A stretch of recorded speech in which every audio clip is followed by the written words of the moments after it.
G'day folks, welcome to the latest instalment of the Brothers Weekly Wrap. Before we get going, just a quick word on the eye. There was nothing untoward, there's no cool story behind any of it, just an act of stupidity on my behalf. I didn't stack a chair properly and fell and hit me. Moving right along, I had the weekend, we travelled down to Peterson Park at Edmonton where we took on 3 grades, 2nd Division, Reserve Grade and A Grade. So the day kicked off, our 2nd Division had a nice little win, getting up 20-10 over Edmonton, which will give Jack Mapper and his boys a lot of confidence as they head into this weekend's game. It was good to see the boys get out there and really enjoy themselves. They certainly play for the true spirit of the game. They throw the ball around and do it with a smile on their face, so it's always fantastic to see. Reserve grade, it was a pretty close one. Ended up getting ahead 30 points to 24. There was some ill discipline at times. You know, a few boys guilty of a little bit of chat towards the referee. You're never going to change a referee's mind, no matter how frustrating things may be. We need to just cop decisions on the chin and just get on with the next job and make sure that we just defend whatever is coming at us. So hopefully we can learn from that on the weekend.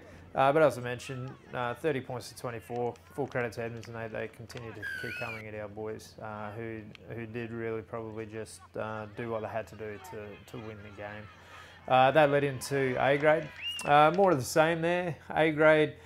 Both sides started the game really well. We completed our first 9 sets, which was fantastic to see, and a drastic improvement on a lot of things over pretty much the entire season to this point. And Edmonton completed 6 or 7 of their first sets as well. So it was a real little arm wrestle there early. Unfortunately, we had a really good start, which culminated in a try, but it also had the brakes put on with a rather serious injury to Nathan Kershio, our 5'8". Unfortunately, the ambulance was called, and so the game was postponed for about half an hour while Nathan was put into the back of the ambo. It wasn't a bad quality game. It was probably a little bit slower than we would have liked. We played well in some patches, not quite so well in patches. We did well enough to skip out to a 26-6 lead, but unfortunately we allowed Edmonton to come back into it, and it really was a last minute, last gasp sort of victory as we just held on. Full credit to Edmonton. They certainly didn't roll over and let us steamroll, and they come right back at us and played right through to the final whistle. So full credit must go to those guys in what was a pretty turbulent week for those guys down there behind the scenes. As I mentioned, Nathan Kershio copped a bit of an injury. Well, not a bit of an injury, it was a rather serious one. Potential dislocated patella, so once the swelling goes down we'll get some scans and hopefully that reveals that there's no structural damage and he can be back on the field sooner rather than later, but it certainly was a painful one for young Nathan. Just going through the rest of our casualty ward, Wade Reithmuller broke his foot against Suburbs a few weeks back. He was given 12 weeks.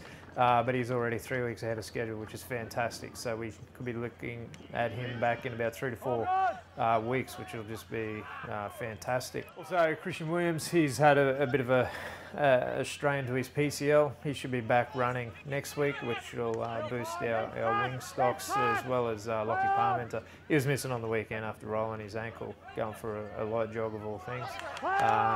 He should be right to play this week when we take on the Kangaroos. Cullen Twaddle, another broken foot. He's looking down the barrel of some surgery, so his season may be a bit of a write-off. We just really have to wait and see how the surgeon goes with Cullen. It'll be a big loss. He's come a long way in the time he's been with us. And finally, club captain Robbie Swain. Swainy's getting old, basically. There's make no bones about it, and we just need to manage him and make sure that we give him bits of rest here and there through the season. So he'll miss this weekend as well in preparation for a round 2 assault when we take on Ivanhoe to kick off round 2. As I mentioned earlier, Kangaroos this week, always a tough battle, probably one of our most traditional rivals, and they're a fair side, obviously back-to-back premiers over the last couple of seasons.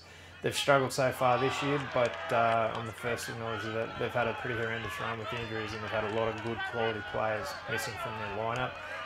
Unfortunately for us, those guys are all back this week. Fortunately for us, we're going to come up against a good quality Kangaroos side, and we know that we're going to have to be good to win this weekend, especially in A grade. Reserve grade will be no different. And in second division and under 18s, they're equal first. So they're going to be very, very hard to win. If we don't turn up with the right attitude and commitment and perform well, then it's going to be a long day at the office for us this Saturday over at Vico Oval. So hopefully next week we come to you with lots of positive news and 4 wins under our belt. So until then, go the fish.